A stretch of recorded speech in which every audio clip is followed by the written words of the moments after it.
बिस्मिल्लाहिर्रहमानिर्रहीम। अस्सलाम वालेकुम, welcome back to my channel. मुर्गी के पंजों का हम सालन तैयार करने लगे हैं। इसकी स्मेल कैसे ख़त्म करेंगे ये सारे टिप आपके साथ शेयर करूंगी।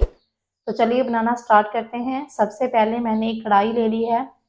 कढ़ाई में मैंने ऑयल डाल दिया है और ऑयल को हमने गर्म होने के लिए छोड़ दिया है। हमारा गर्म हो गया। अब इसके अंदर हम डालेंगे प्याज। प्याज मैंने 2 मीडियम साइज के लिए और देखो मैंने इसको बारीक बारीक काट लिया है।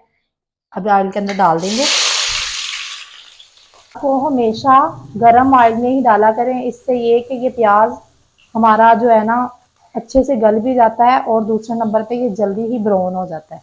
तो छोटी छोटी टिप आप ज़रूर फॉलो किया करें। हमारा प्याज फ्राई हो रहा है तो मैं आपको दिखा दूं। तो पंजों को मैंने सारों को साफ कर लिया था अच्छे से। इसका मैंने स्किन उतार ली थी और इसको अब मैंने वॉश कर लिया। वॉश करने के बाद मैंने इसको 2 हिस्सों में डिवाइड कर लिया। इसको मैंने दरमियान में से कट कर लिया। अगर आप फुल पकाना चाहो तो आप अपनी मर्जी से, लेकिन सालन में इसको कट करके हम डालेंगे। तो ये देखिए अच्छी तरह से साफ हो गया।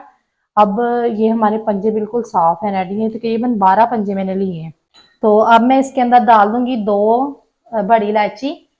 इसका ये काम है कि ये पंजों की स्मेल को बिल्कुल खत्म कर देता है। प्याज हमारा गोल्डन ब्राउन हो गया। अब इसके अंदर हम डाल देंगे टमाटर। ये मैंने बड़ी साइज का एक टमाटर ले लिया, इसके अंदर डाल देंगे। टमाटर का पानी थोड़ा खुश्क हो गया। अब इसके अंदर मैं डालूंगी लहसुन अदरक का पेस्ट। ये तकरीबन 1.5 टीस्पून है, इसके अंदर शामिल कर देंगे। तो लहसुन अदरक की हमने कर लेनी है पकाई अच्छे से, ताकि इसकी स्मेल बिल्कुल खत्म हो जाए।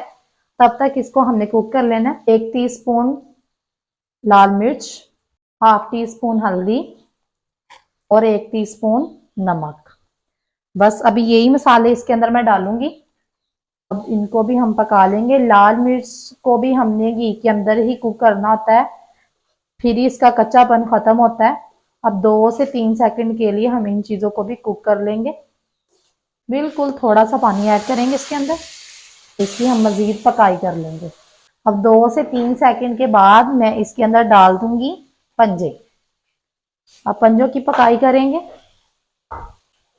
अब पंजों की हमने अच्छी खासी करनी है बुनाई। तकरीबन हमने 5 से 7 मिनट के लिए इसकी बुनाई कर लेनी है, ताकि इसकी स्मेल भी खत्म हो जाए और ये ज़बरदस्त से पंजे हमारे गल भी जाएं और इसकी स्मेल भी खत्म हो जाए। हमने इसको कम से कम इसकी बुनाई करनी है 5 से 7 मिनट। मसाला इसके ऊपर अच्छे से लग गया। अब इसको हम थोड़ी देर के लिए ऐसे ही भून लेंगे।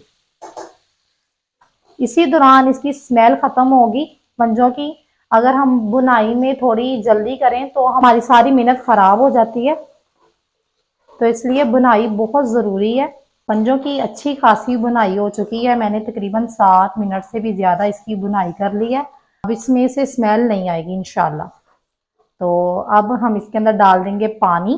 तकरीबन मैं इसके अंदर 1 लीटर पानी डाल दूंगी।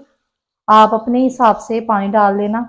अगर आपने ज़्यादा शोरबा रखना है या कम रखना है, उसी हिसाब से। अब इसको हम कवर कर देंगे। इसको हम कवर करके तकरीबन 15 मिनट के लिए कुक करेंगे। तो ये देखिए काफ़ी हद तक पानी भी खुश्क हो गया है और ये हमारे पंजे भी गल गए हैं। थोड़ा सा ज़ीरा पाउडर डाल देंगे। खुश्क धनिया, ज़ीरा, गरम मसाला, ऐसी चीज़ें मैं बाद में डालती हूँ।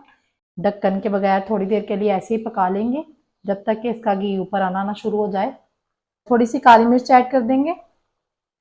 साथ ही मैं इसी के अंदर 3 हरी मिर्च डाल दूंगी। दरमियान में से मैंने कट लगा लिया। तो पंजे हमारे तैयार हो गए हैं। अब मैं इसको एक बोल में निकाल लेती हूँ। धनिया डाल देंगे खूबसूरती के लिए, तो खुशबू के लिए। तो मिलते हैं नेक्स्ट वीडियो में, तब तक के लिए अल्लाह हाफिज़। Thanks for watching.